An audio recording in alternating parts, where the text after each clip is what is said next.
Before mid, we have started this chapter purchasing power parity theory. Fifth chapter आपने ज़रा mid के लिए या असाइनमेंट्स के लिए प्रिपेयर किया, उसमें आपने देखा होगा इंटरेस्ट रेट पैरिटी थ्योरी थी। आप ये दोनों थ्योरीज जो सी एक्सचेंज रेट डिटर्मिनेशन की थ्योरीज हैं। वैसे तो इसका इंट्रोडक्शन हमने कर लिया था, लेकिन चलिए हम इसको थोड़ा सा रिवाइज कर लेते हैं। तो purchasing power parity theory is the theory of exchange rate determination, and it is also a tool to compare the different data between the countries. And it is based on the law of one price. के law of one price क्या है कि the same or identical goods have same or price in the different markets. Purchasing power parity theory is a theory of exchange rate determination, and it is a way to compare the average cost of goods and services between the countries. The theory assumes that action of importers and exporters induce changes in the spot rate. जबकि on the other hand जो आपने पीछे पढ़ी थी interest rate parity theory, उसका assumption क्या था कि action of investors determine the exchange rate. According to purchasing power parity theory, actions of importers and exporters determines the exchange rate in the foreign exchange market. And it is purchasing power parity theory is the extension of the law of one price. And according to the law of one price, the identical goods should have same price in different markets. इसमें हमने example देखी थी कि अगर video tapes हों,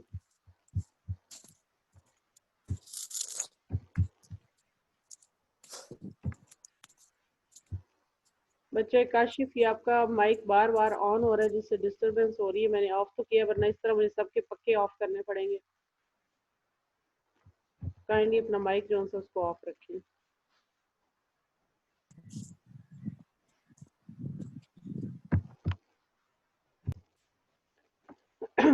इसमें हमने example check की थी to understand the law of one price की। अगर there are the same types of video tapes और उनकी प्राइस जो सी है वो यूएसए में $20 हो, और उनकी सेम वीडियो टेप्स की प्राइस जो सी है वो इन द मैक्सिकन मार्केट में 150 पैसो हो। 150 पैसो पैसो जो सी है वो मैक्सिकन करेंसी है। And then spot exchange rate dollar और पैसों के दरमियान जो है वो 10 पैसो पर डॉलर हो। तो इनके हम ये चेक करना चाहते हैं कि अगर हम डॉलर की जो एक्सचेंज रेट है उसको भी कंसिडर करें तो क्या इन वीडियोस की जो प्राइस है वो दोनों कंट्रीज में सेम है या डिफरेंट है। तो इसमें आप अंडरस्टैंड करने के लिए कि अगर 150 पैसों की वो वीडियोस हैं मैक्सिको में, और तो हम ये पहले ये चेक करेंगे कि 150 पैसों के डॉलर कितने बनते हैं। और डॉलर की प्राइस जो कि 10 पैसो है, तो आप 150 को 10 से डिवाइड करें तो आपका आंसर आता है $15। इसका मतलब है कि वो वीडियोस जो यूएसए में आपको $20 की मिल रही हैं वो मैक्सिको में आपको $15 की मिल रही है। तो इस सिचुएशन में क्या है कि ये law of one price hold नहीं कर रहा है। सेम टाइप्स ऑफ वीडियोस की प्राइस जो सी है वो मैक्सिको में कम है। तो इसका रिजल्ट क्या निकलेगा कि अगर कोई ट्रांसपोर्टेशन कास्ट ना हो तो लोग जहाँ पे वीडियोस की प्राइस कम है उन्हें वहाँ से परचेज करके जहाँ पे उनकी प्राइस ज़्यादा है वहाँ पे सेल करेंगे। और ये गुड्स आर्बिट्रेज जिसे कहते हैं, ये तब तक होता रहेगा जब तक कि दोनों कंट्रीज में सेम वीडियोस की प्राइस सेम नहीं हो जाती। If the law one price held, then the dollar price in Mexico should match the price in the USA. Since the dollar price of the video is less than the dollar price in the US, the law one price does not hold. So it will result in the goods arbitrage. And arbitrage, which is opportunity, arises whenever one can buy something at low price in one location or in one market or in one country, and it resell it at a higher price and can make profit. अब ज़रा ये possibility तभी है कि आपको Mexico से videos अगर आप यूएस से जाके बेचना चाहते हैं तो आपको उसके दौरान कोई ट्रांसपोर्टेशन कास्ट ना है। अब हमने ज्यूम किया कि कोई ट्रांसपोर्टेशन कास्ट नहीं है, कोई एक्स्ट्रा टैक्सेस नहीं है। तो अगर आप इस तरह से करना शुरू कर देते हैं कि आपको मैक्सिको में अगर चीपर मिल रही हैं वो वीडियोस और आप वहाँ से खरीद के जाके यूएसए में बेच रहे हैं, तो यूएसए में उनकी प्राइसेस जो सी हैं वो कम होना शुरू हो जाएंगी और मैक्सिको में बढ़ना शुरू हो जाएंगी। और इस तरह सिंपल आप इसको सप्लाई एंड डिमांड थ्योरी जब आप अप्लाई करेंगे तो इसका रिजल्ट जो सा वो ये निकल सकता है कि market forces will force the price down in USA, and in the end the price of the videos in the Mexico will rise. It may be you save 180 पैसों अगर उधर हो जाए और जबकि यूएसए में प्राइस $20 से कम होगी, पीछे हमने एग्जांपल में देखा $18 हो जाए, तो आप फिर कन्वर्ट करके चेक कीजिए कि 180 पैसों के कितने डॉलर मिलते हैं। 10 आपका एक्सचेंज रेट था, उससे आपने डिवाइड किया तो आंसर आया $18। और यही प्राइस क्योंकि इस वक्त यूएसए में है, तो अब आपकी इक्विलिब्रियम आ गया और ला वन प्राइस होल्ड। अगर जब ला वन प्राइस होल्ड करे तो उसके बाद आपके पास प्रॉफिटेबल आर्बिट्रेज की गुंजाइश नहीं रहती, तो उसके बाद आप की मार्केट जो सी स्टेबल हो जाती है।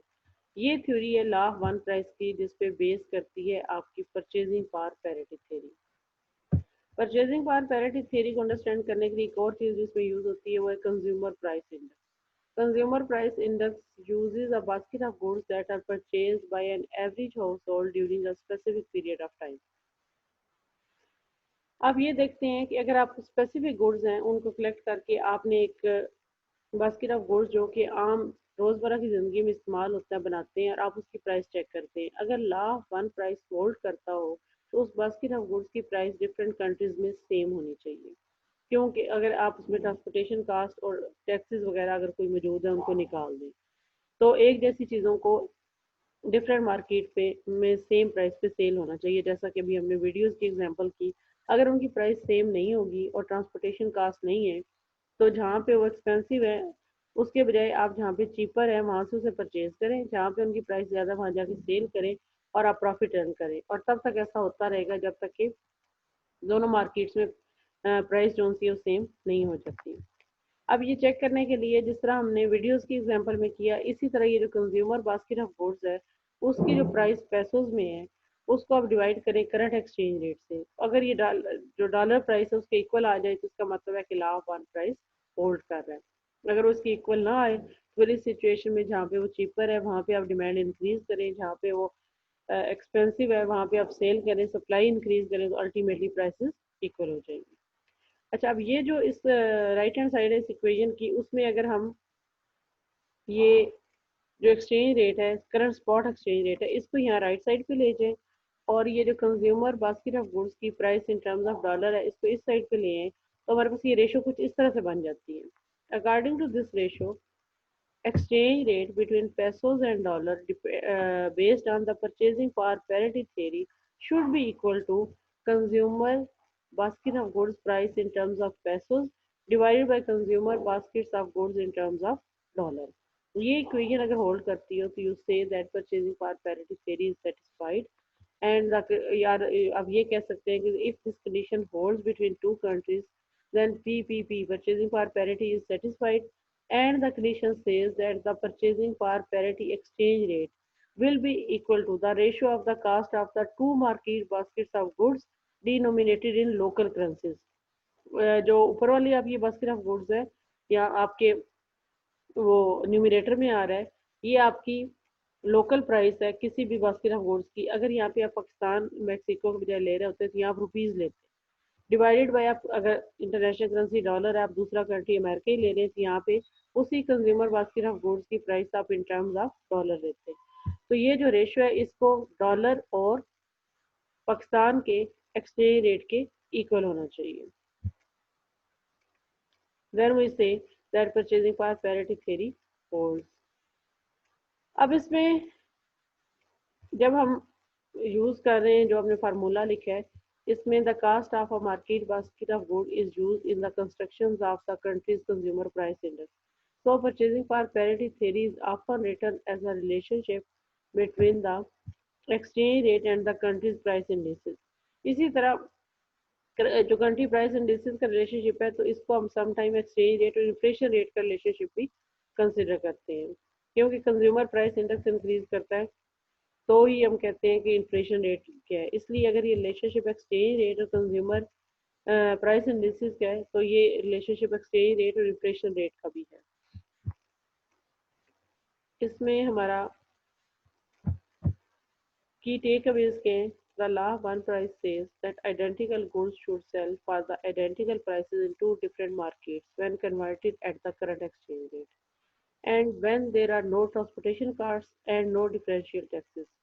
The purchasing power parity theory is an aggregate version of the law of one price। The purchasing power parity condition says that identical market baskets should sell for the identical prices in two different markets when converted at the current exchange rate and when there are no transportation costs and no differential taxes.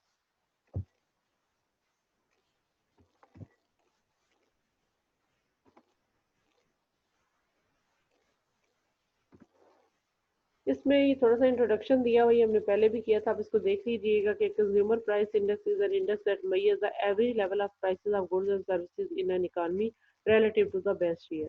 और अगर ये average level of prices is increasing over the years, we say that there is inflation in the country.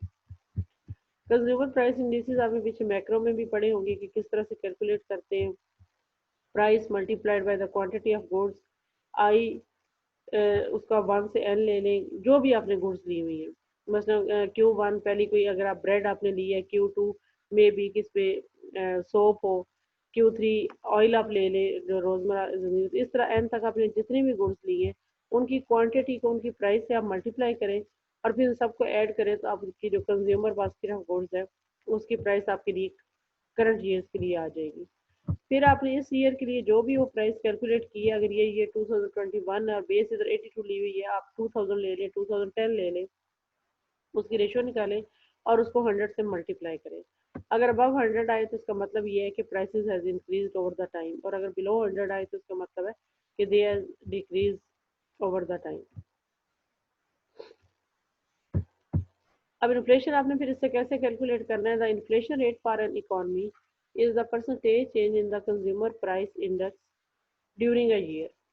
अब किसी एक साल से आपने compare करना है, फॉर एग्जांपल अगर 2009 में आपने इन्फ्लेशन रेट चेक 2008 से 2009 तक क्या इन्फ्लेशन रेट आया है, आप इसको चेक करना चाहते हैं तो आप क्या करेंगे कि आप पहले कंज्यूमर प्राइस इंडेक्स कैलकुलेट करेंगे वो 2009 का, उसमें से हम माइनस करेंगे कंज्यूमर प्राइस इंडेक्स 2008 का divided by consumer price index 2008। किसी भी चीज़ में आने वाले परसेंटेज चेंज को कैलकुलेट करने का ये ही फार्मूला है, और फिर उसे आप 100 से मल्टीप्लाई करेंगे तो जो आंसर आएगा वो आपको बताएगा कि आपकी प्राइसेस में ये कंज्यूमर प्राइस इंडेक्स में परसेंटेज चेंज कितनी आई है, और ये परसेंटेज चेंज आप इसको इन्फ्लेशन रेट कहेंगे, जिसको आप इस सिंबल से फायर से शो करते हैं।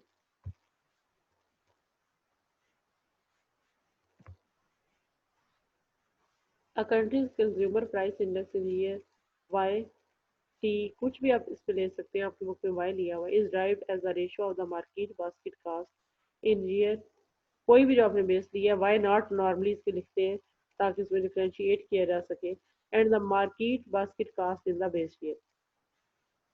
बेस ईयर के साथ आप नॉट लिख लें, करंट ईयर के साथ आप टी आई या कुछ भी सिर्फ वाई लिख लें, और उनके दरमियान आने वाली जो रेशो है उस में चेंज है उससे आप कंज्यूमर प्राइस इंडेक्स कैलकुलेट कर सकते हैं for the current year. The purchasing power parity exchange rate between two countries can be written as the ratio of their consumer prices indices in that year multiplied by an adjustment factor given by the PPP exchange rate in the base year of the country's consumer price index.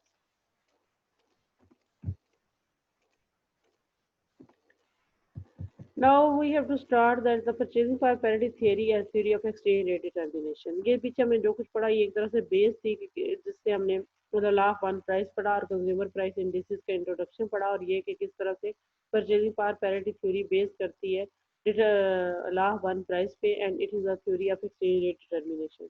Now what actually behind the theory and how it determines the exchange rate, ये हमारा next topic है, इसको हम कल देखेंगे। आप इसमें से कोई भी क्वेश्चन जो हमने अभी तक पढ़ा है वो पूछ सकते हैं।